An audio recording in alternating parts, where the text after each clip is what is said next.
Well, it was usually us running around saying we're going to be the biggest band in the world. Could have been my mum as well. I think, or your mum, or James's mum, could have been any of them. I don't know. If you take all the positive comments, you've got to take all the negative ones as well. So you take a little bit. And take it over your head. Yeah, I mean, obviously Alan saying that is amazing because we were such a big fan of him and what he's did in the past. Though. Since Death Disco in 2009, you've also had Joanna in the group. Mm-hmm. What does she bring to the band, other than her looks? Boobs. I'm trying to think what she brings. Do you know what? She's probably the best thing to happen to the band since we started. I think she's a positive effect. Yeah, in lots of ways that I won't go into. Okay.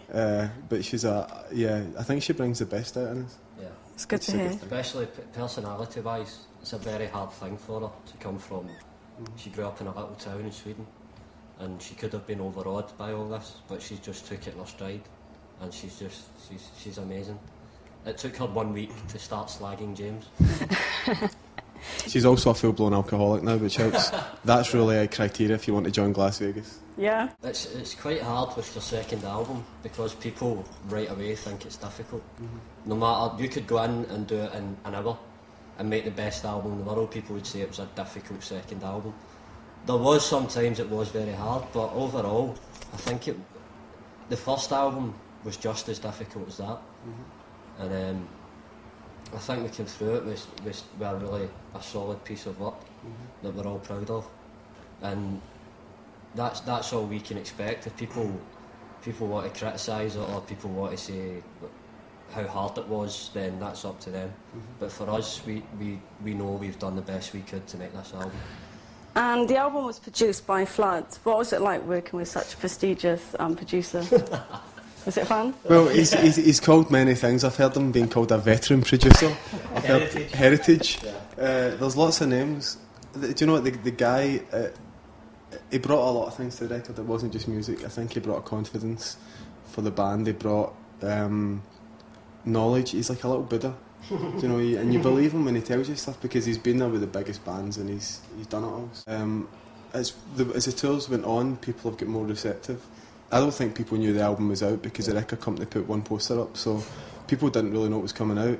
So once people have kind of cottoned on, because I've been ramming it down their throats on Facebook, then, you know, more and more as the tour went on, it's definitely people are starting to know the songs and sing them the way they did with the first record, which is, for us, it's great. I mean, touring, I guess, is me and Paul's thing, writing the songs and recording with James's, so it's good that we've all got our own way of expressing ourselves, and I guess ours is through a live thing, isn't it? So. What can the crowd expect to see from Glasvegas tonight?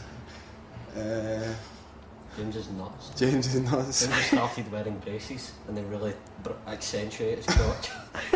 So he has to make a definitive decision before the gig. Is he going that way or is he going that way? They're definitely going to see a crotch potty.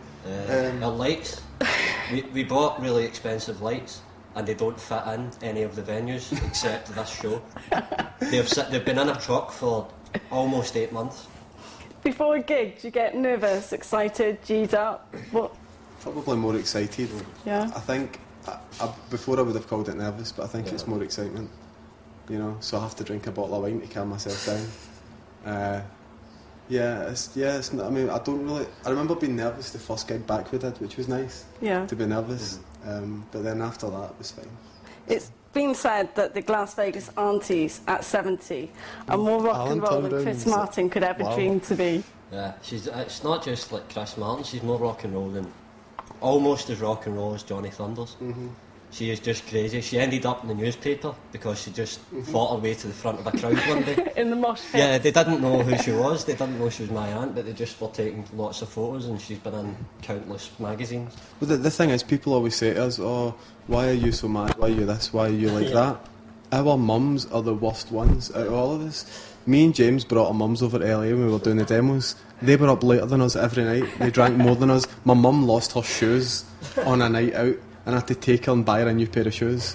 So people ask why we are the way we are. It's our parents. It's genetic. Yeah.